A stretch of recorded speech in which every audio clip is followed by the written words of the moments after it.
noche es la importancia de la fe. Lucas capítulo 8, versículo 22.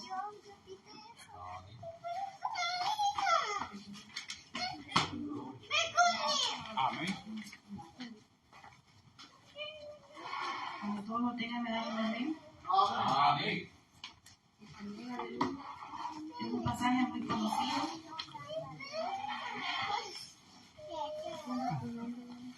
Y la palabra del Señor se lee en el nombre del Padre, del Hijo y de su Santo Espíritu. Amén. Aconteció un día que entró en una barca con sus discípulos y les dijo: pasemos al otro lado del lago, y partieron. Pero mientras navegaban, él se durmió, y se desencadenó una tempestad de viento en el lago, y se anegaban y peligraban. Y vinieron a él y le despertaron diciendo: Maestro, maestro, que perecemos.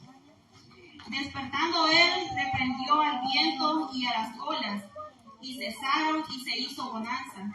Y les dijo: ¿dónde está vuestra fe? Y atemorizados se maravillaban, y se decían unos a otros: ¿quién es este, que aún a los vientos y a las aguas manda y le obedece? Venimos en palabra de oración. Padre nuestro que estás en los cielos, en esta hora, mi Dios amado, me presento delante de ti, Padre, dándote las gracias porque me has permitido estar aquí en esta noche y poder exponer tu palabra. Padre amado, te pido, mi Dios, que seas tú hablando por medio de mis labios y que no sea yo.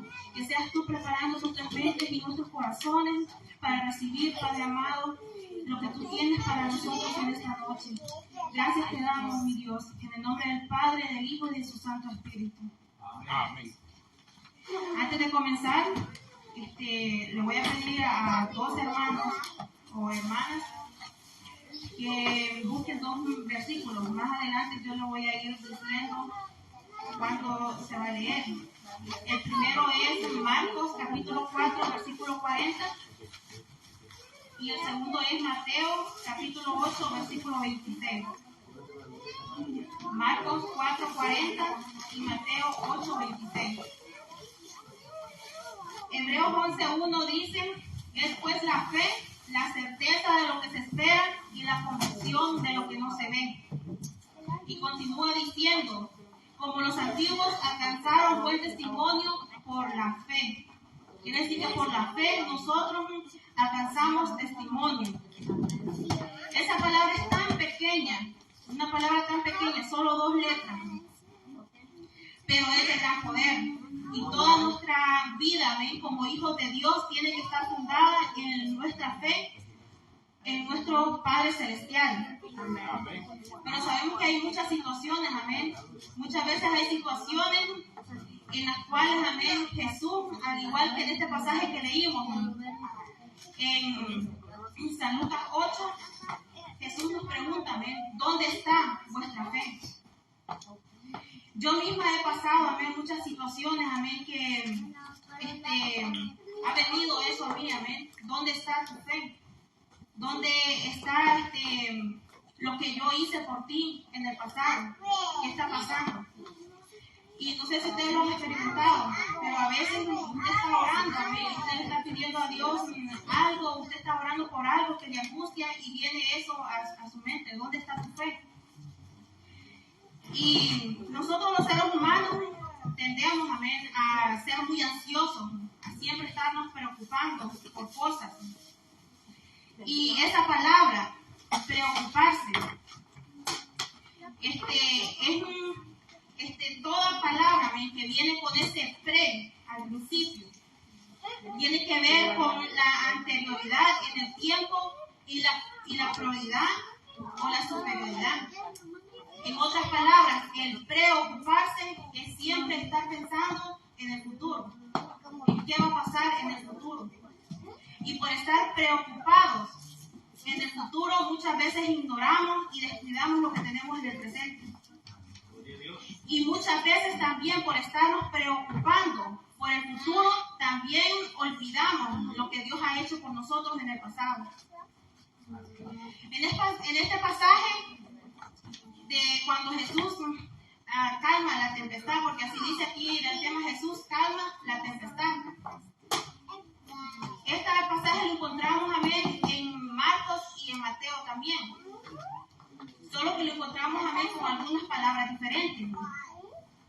Y no es que alguno de ellos esté mal o esté equivocado, sino que ellos, amén, lo perciben desde su propia perspectiva, amén, y así lo escriben.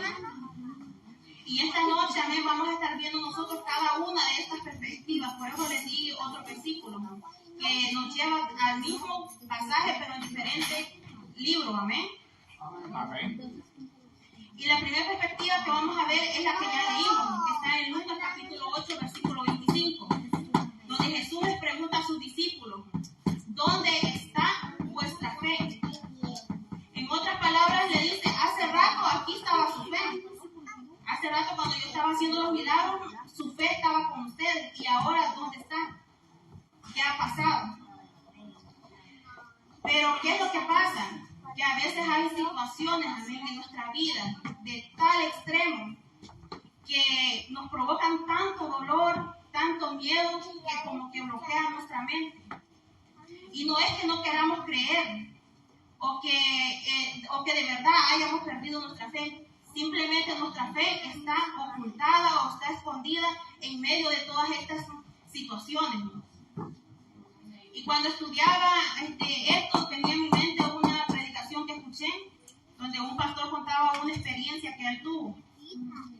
Ustedes saben que los pastores siempre están dispuestos, ¿no?, a dar consejería, a que nosotros nos podemos acercar y pedir un consejo, platicar de lo que estamos pasando en nuestro día a día. Entonces, este pastor contaba que llegó un hermano a su oficina. Y este hermano llegó afligido, casi en las lágrimas, dice él, diciéndole dice que le decía, pastor, y que le decía, yo lo he perdido todo. Y solo eso le repetía, pastor, yo lo he perdido todo. Y dice este pastor que él se levantó y se encaminó hacia él.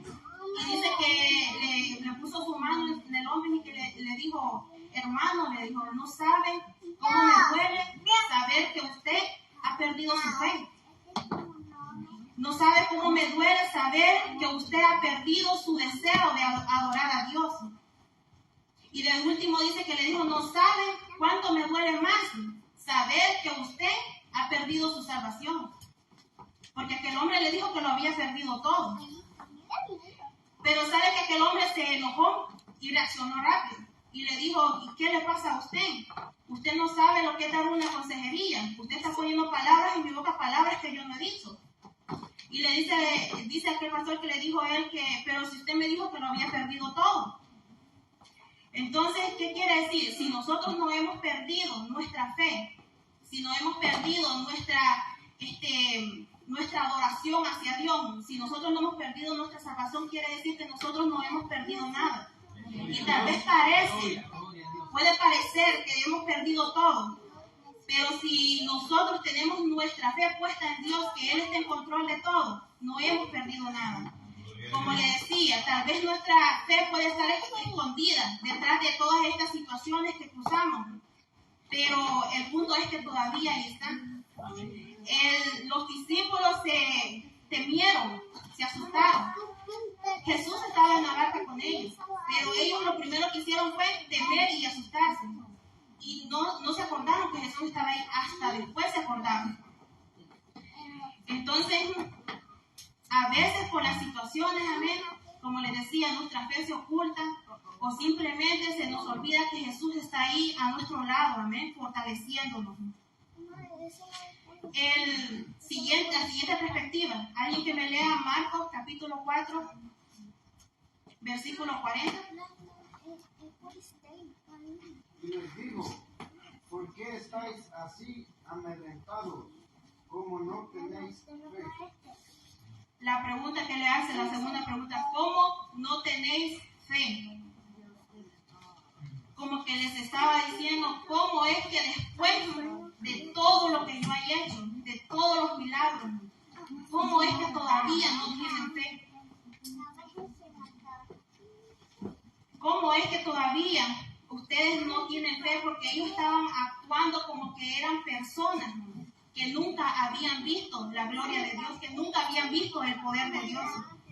¿Cuántos aquí han visto el poder de Dios? ¿Cuántos Dios ha hecho cosas maravillosas en sus vidas con ustedes? ¿Sabe usted cómo es una persona que ha visto el poder de Dios? sus acciones, en su personalidad, aunque estén dolidos, aunque estén hechos pedazos, aunque estén llenos de dolor, ¿cuál es su primer instinto? Venir a la presencia de Dios y alabarle. No sé si a usted le ha pasado a veces que usted va de rodillas y no le salen palabras, sino que solo lágrimas. Pero el punto está que su deseo es ir y derramar esas lágrimas delante de la presencia de Dios. Yo siempre he pensado que de vez en cuando es bueno mirar atrás, no para recordar las cosas malas que hicimos en el pasado, sino para recordar lo que Dios ha hecho en nuestras vidas en el pasado.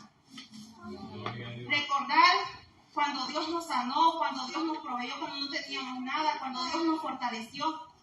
Porque todas esas maravillas que Dios hizo con nosotros en el pasado es lo que va a fortalecer nuestra fe en el presente.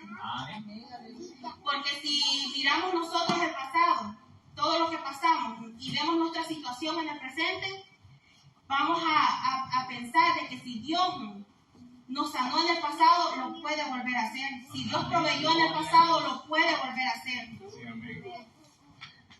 Yo no sé ustedes, pero conmigo Dios ha hecho cosas grandes. Dijo Nabucodonosor que me conviene que yo declare las maravillas que el Dios Altísimo ha hecho conmigo.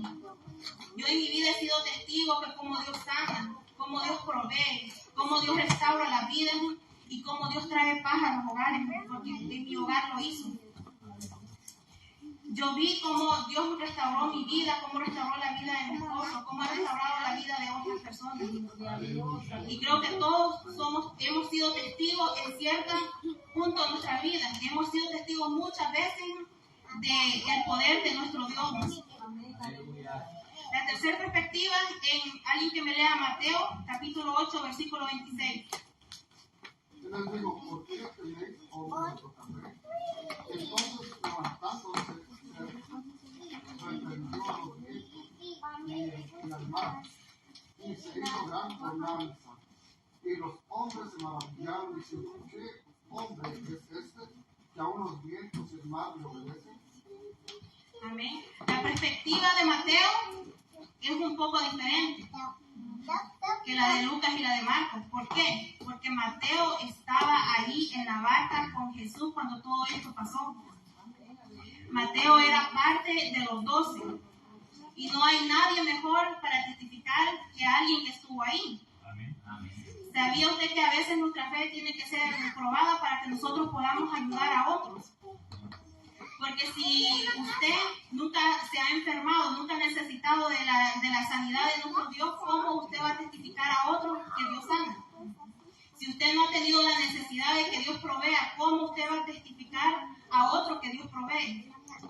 Entonces tenemos que pasar por ciertas situaciones en nuestra vida para que nosotros podamos tener esas herramientas y poder hablarle a otras personas.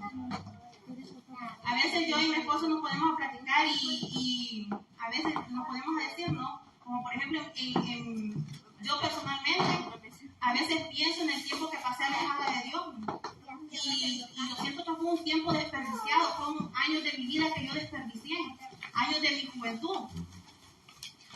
Pero después viene la misma respuesta, imagínense, a veces uno pone a decir cosas y después uno mismo se contesta, ¿no? De que el tiempo de Dios es perfecto, que la forma en cómo Dios trabaja es perfecta, que era necesario que nosotros pasáramos por todo eso para que Dios nos salvara justo a tiempo, cuando nosotros tuviéramos las herramientas, amén, para nosotros poder hablarle a otras parejas jóvenes que tal vez, amén, están pasando por la misma situación que nosotros pasamos. Porque como por ejemplo, si, digamos, alguien que no ha sido alcohólico no puede ir y hablarle a un alcohólico y decirle, o tal vez sí puede ir, ¿no? Pero no va a tener la misma autoridad, la misma seguridad de decirle que Cristo salva, que Cristo restaura, que Cristo lo puede sacar de ahí. Yo nunca he sido alcohólica. Y si yo voy, ¿qué me va a decir? Tú no sabes de lo que estás hablando. Tú no lo has experimentado, tú no lo has vivido. Pero si alguien que ha sido alcohólico va y le dice esto y le dice, yo sé que Cristo lo puede hacer porque yo estuve ahí y lo hizo conmigo.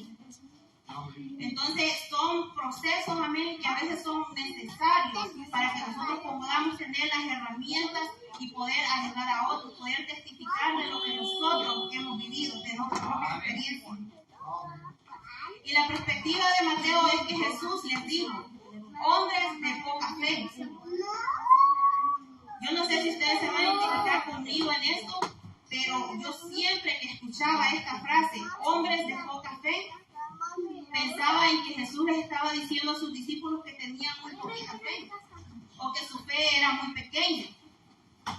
Pero me pongo a pensar yo que si tener una fe grande o tener mucha fe fuera un requisito, Jesús no les hubiera dicho en Mateo capítulo 17, versículo 20, que si tuvieran fe como un grano de mostaza,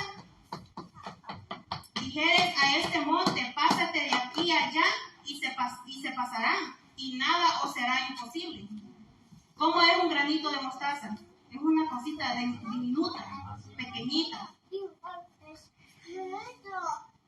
Al principio, en el capítulo 8 de Lucas, vemos cómo Jesús venía haciendo diferentes milagros. Vemos que Jesús sanó a un leproso. Jesús sanó al siervo del centurión. Jesús sanó a la suegra de Pedro. Y les dice, ellos venían viendo todo esto. Los discípulos venían viendo todo esto. Y Jesús les dice, hombres de poca fe. Pero en sí, él se estaba refiriendo a que su fe les había durado muy poco. Que su fe no estaba fuerte, que su fe no era de una, no tenía durabilidad, que no era duradera.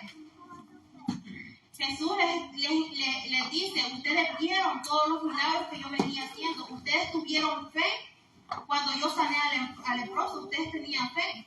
Cuando yo sané al siervo del centurión, ustedes tenían fe. Cuando yo sané a la suegra de Pedro, tenían fe. ¿Y ahora qué pasó? ¿Se les terminó? Ya hasta ahí les duró. En el primer versículo que les leí, en Hebreos 11:1, dice, es pues la fe, la certeza de lo que se espera y la convicción de lo que no se ve. Pero ellos querían, amén, estar viendo, mientras miraban los milagros, ellos tenían la fe, su fe estaba ahí, su fe estaba fuerte. Pero cuando no miraban los milagros y venía la prueba, su fe se terminaba, no le duraba. Cuando dice, es pues la fe, la certeza de lo que se espera. Cuando usted está esperando algo es porque no lo tiene, usted no lo está viendo, no lo está tocando. Y dice la convicción de lo que no se ve. El evangelio es creer para poder ver. Afuera en el mundo es ver para creer. Pero aquí no es así. Así que, hombres de poca fe, en lo que yo he entendido estudiando esto, no se refiere al tamaño de la fe, sino a la duración, a qué tan fuerte es nuestra fe. Jesús dijo en Lucas, capítulo 18, versículo 8, pero cuando venga el Hijo del Hombre, ¿hallará fe en la tierra? Esa es una pregunta. ¿Hallará fe en la tierra cuando venga el Hijo del Hombre? Hermanos, que no se nos acabe la fe. Que se nos acabe todo, pero menos la fe. Porque el día que se nos acabe, amén, la fe en nuestro Padre Celestial, ese día, ahí sí habremos perdido todo. Porque si usted no tiene fe en Dios, quiere decir que usted no cree y que Jesucristo vino a esta tierra y derramó su sangre para salvar nuestras almas. Y eso significa que estaríamos también perdiendo nuestra salvación. Así que fortalezcámonos día con día. Algo que yo siempre digo, los tiempos son difíciles. La venida de Cristo está cerca. Usted lo está viendo cuántas cosas está pasando. Que terremotos, que enfermedades, que unos matándose con otros. Cuántas cosas está pasando. La venida de nuestro Dios está cerca. Fortalezcamos nuestra fe siempre y que nuestra fe dure, amén, hasta que ese día llegue en el cual nos podamos reunir con nuestro Padre allá en el cielo. Que el Señor le bendiga y quede el pastor con nosotros.